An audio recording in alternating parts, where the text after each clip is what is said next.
and you've invested in a home there, you want to use the beach. I mean, this is Canada. We don't get a lot of beach days.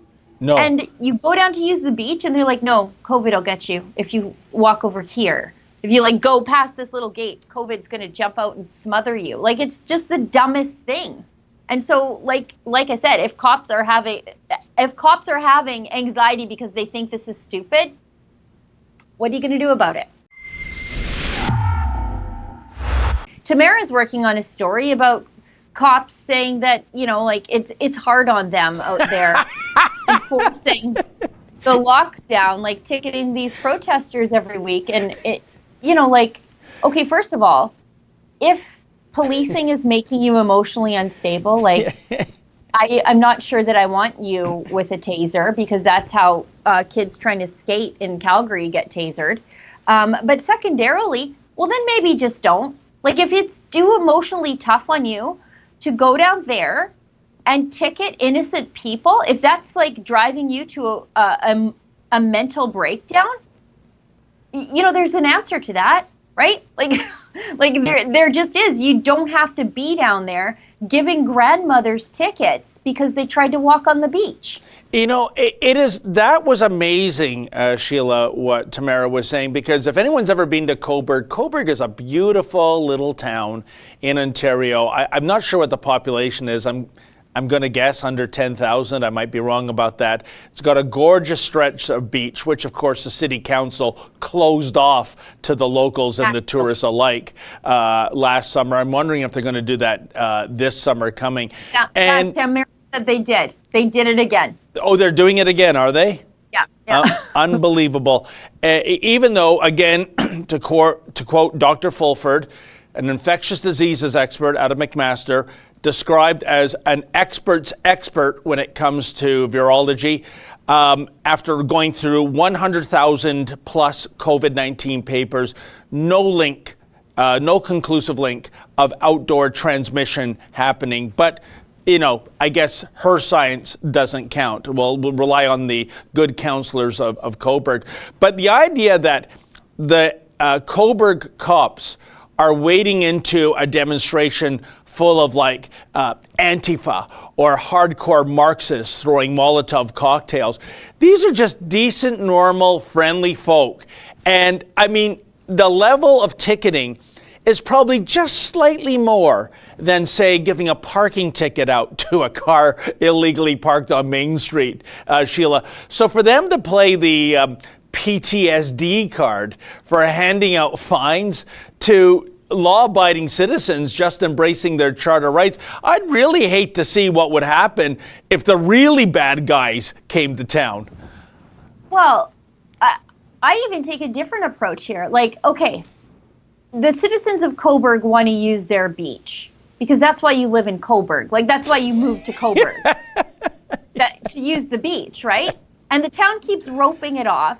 And these tax-paying, law-abiding people are like, we moved here. We bought a house here so we could use the beach. We're going to use the beach because nobody's getting sick on the beach. There's no way there. It's just not a thing. That's not how COVID gets you. It doesn't get you outside, particularly on the beach in a town of 10,000 people. And so if ticketing those people because they want to walk on the beach is causing you some sort of anxiety and distress, I think maybe you probably are a good cop. And so maybe you need to do some soul searching about what you're doing with your life.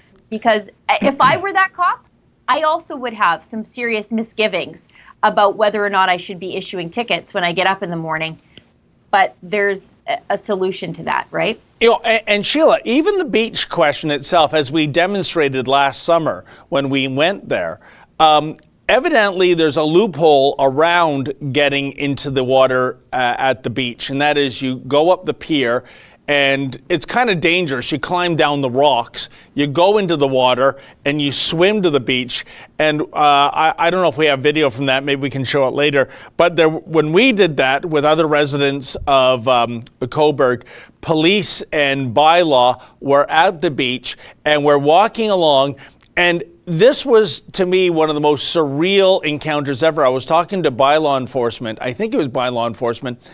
And he says, now, mind, you can't come onto the beach. You have to stay in the water. I go, how deep in the water do I have to stay?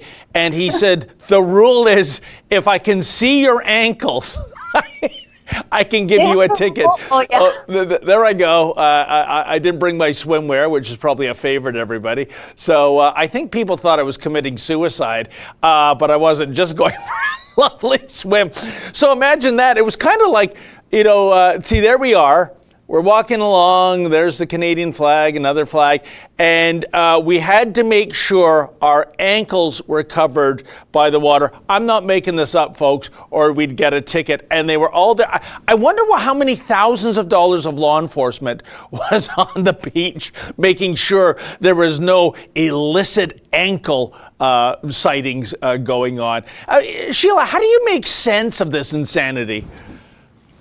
You can't. I mean, I can't even believe that somebody sat down and was like, we need a rule to manage the beach, and it's got to be the ankle, like not the knee, not the calf.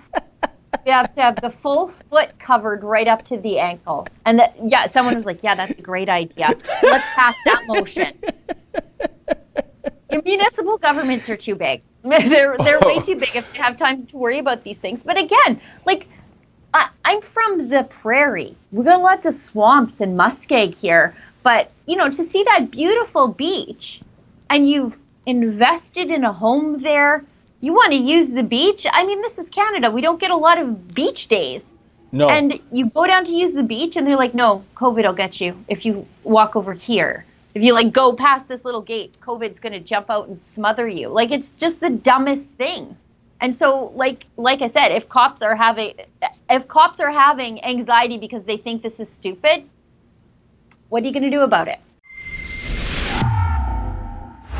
Oh, hi friends. What you just saw there is a clip from our Rebel News daily live stream show. It's fun, it's fast, and it's completely unscripted, so you never really know what you're going to get. Just go to rebelnews.com/livestream